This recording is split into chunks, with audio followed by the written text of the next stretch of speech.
Assalamualaikum warahmatullahi wabarakatuh. Hai teman-teman, apa kabar kalian semua? Semoga baik-baik saja dan selalu dalam lindungan Allah ya. Apalagi kita akan menyambut bulan suci Ramadan. Pastinya kita harus jaga kesehatan tuh, agar Ramadan tahun ini kita sambut dengan badan yang sehat, tubuh yang kuat, dan hati yang gembira. Oh iya, hampir lupa. Kita perkenalan dulu ya, biar akrab. Kenalin, aku Elviana Sari, mahasiswa YAIN Langsa yang sedang menjalankan kuliah pengabdian masyarakat dari rumah berbasis media sosial. Dan ini merupakan podcast pertamaku. Selamat datang di podcast pertamaku. Di podcast kali ini, aku akan membahas melanjutkan pola hidup sehat setelah pandemi. Bagaimana sih pola hidup sehat kan untuk diri sendiri? Jika ingin sehat, pasti akan menerapkan pola hidup sehat. Tapi ini harus dibahas biar kita semua lebih tahu. Sebelumnya, aku akan ngebahas pandemi dulu deh. Apa sih itu pandemi? Bagaimana pandemi bisa muncul? Kapan pandemi itu muncul di Indonesia? Dan apakah pandemi masih ada? Dalam istilah kesehatan, pandemi berarti terjadinya suatu wabah penyakit serius yang menyerang sangat banyak korban dan serempak terjadi di berbagai negara. WHO mengumumkan status pandemi global untuk penyakit virus corona 2019 atau disebut juga coronavirus disease 2019 yang sering kita sebut COVID-19, merupakan penyakit menular yang disebabkan oleh jenis coronavirus baru yaitu SARS-CoV-2 yang pertama kali ditemukan di Wuhan, Cina pada 31 Desember 2019.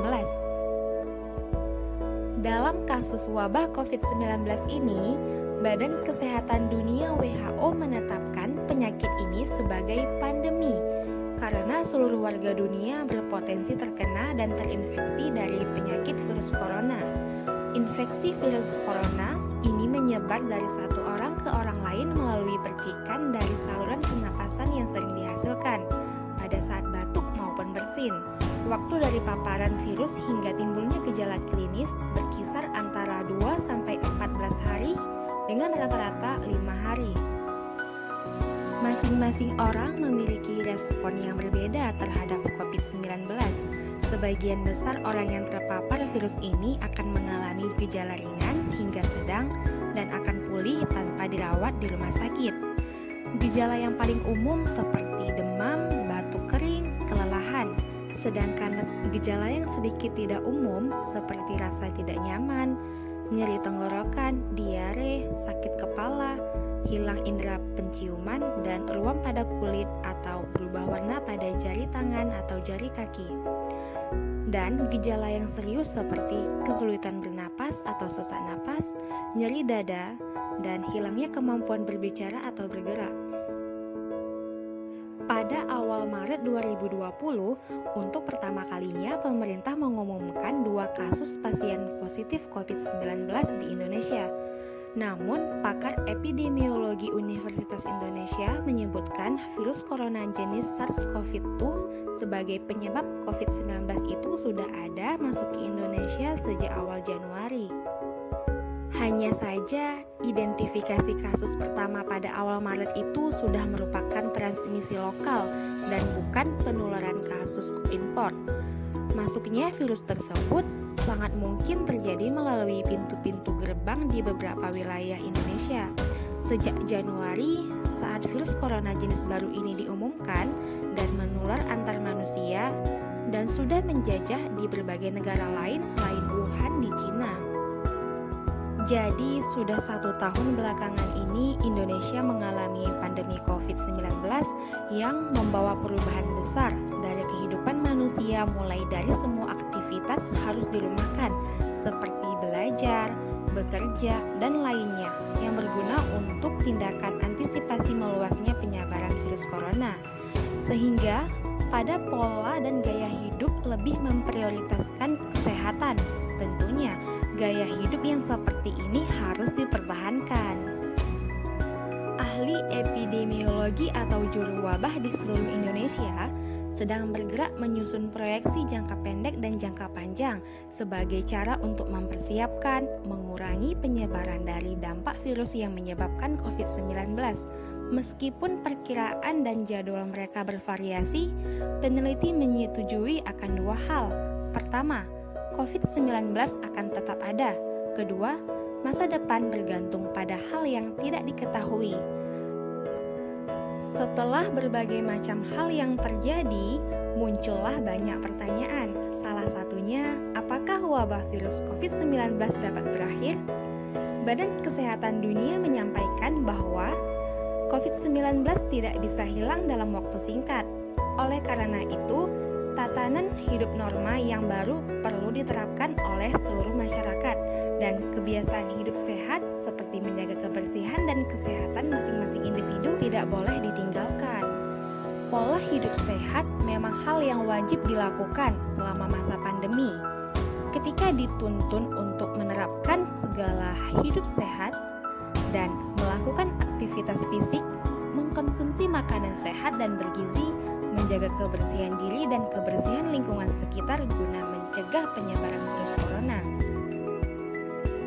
Kebiasaan sehat itu memang untuk diri sendiri. Jika diri sendiri tidak melakukan kebiasaan sehat, maka tidak sehatlah tubuh orang tersebut. Begitu juga sebaliknya.